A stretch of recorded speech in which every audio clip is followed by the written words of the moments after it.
Friend, જય માતાજી, જય શ્રી કૃષ્ણ. કેમ છો બધા? આજે આપણે બનાવશું સુખડી. મહુડીના મંદિરમાં જે પ્રસાદ તરીકે વહેંચવામાં આવે છે તેવી સુખડી આજે આપણે ઘરે બનાવશું.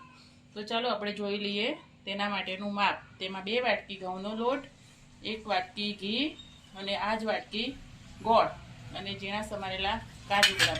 તો ચાલો આપણે એની બનાવવાની શરૂઆત કરીએ. ગેસ ચાલુ કરીને આપણે કઢાઈ ગરમ કરવા મૂકશું. પછી એમાં નાખી દઈશું આપણે ઘી.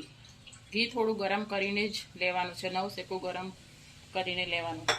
ઘી આપણું થોડું બરાબર પીગળી જાય પછી આપણે તેમાં ઘઉંનો લોટ જે આપણે તૈયાર રાખ્યો તો એ નાખીશું. એને આપણે ધીમા તાપે મિક્સ કરીશું. ગેસની ફ્લેમ મીડિયમ જ રાખવાની છે.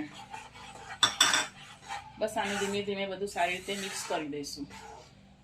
લોટને શેકાતા લગભગ 8 થી 10 મિનિટ જેવું લાગે છે.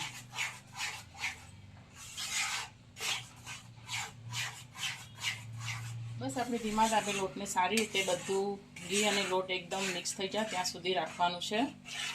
લોટનો કલર ચેન્જ થાય અને લોટ શેકાવાની સુગંધ આવે ત્યાં સુધી આપણે શેકવાનું છે અને તેમાંથી ઘી એકદમ છૂટું પડી જાય ત્યાં સુધી એને સતત હલાવતા રહેવાનું છે.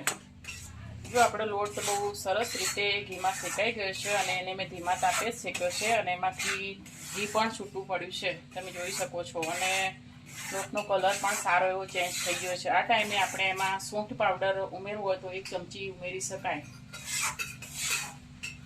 બસ હવે એને આપણે ગેસ બંધ કરી દઈશું.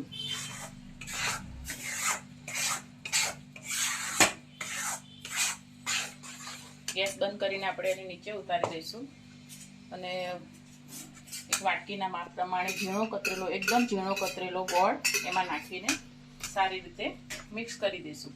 ગોળ જરા પણ આખો ના હોવો જોઈએ, નહીં તો આમાં ઓગળશે નહીં. એટલે એને એકદમ ઝીણો સમારીને જ લેવો. બસ બધું સારી રીતે મિક્સ કરી દેવાનું. જો આપણો ગોળ આમાં બહુ સરસ રીતે મિક્સ થઈ ગયો છે. હવે આપણે એક થાળી લઈશું, એમાં ઘીથી થાળીને ગ્રીસ કરી દઈશું અને એમાં આપણે જે સુખડી બનાવી છે એને આપણે પાથરી દઈશું.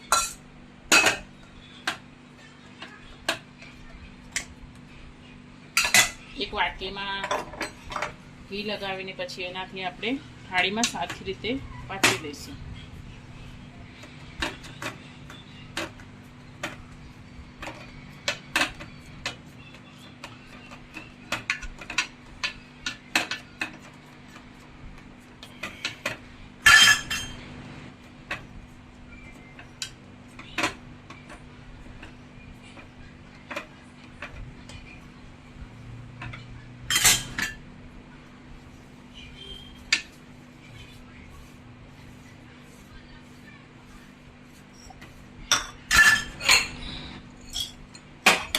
લાસ્ટમાં આપણે એને કાજુ બદામથી ગાર્નિશિંગ કરી દઈશું અને આને થોડી ઠંડી થાય 10 થી 15 મિનિટ પછી આપણે એના કાપા કરી દઈશું. તો બની છે ને એકદમ મસ્ત, મોંમાં મૂકતા જ ઓગળી જાય એવી આપણી સુખડી. તો ચાલો મિત્રો, બધા ફરી મળીશું નવા વિડીયોમાં. ત્યાં સુધી બધાને જય માતાજી, જય શ્રી કૃષ્ણ.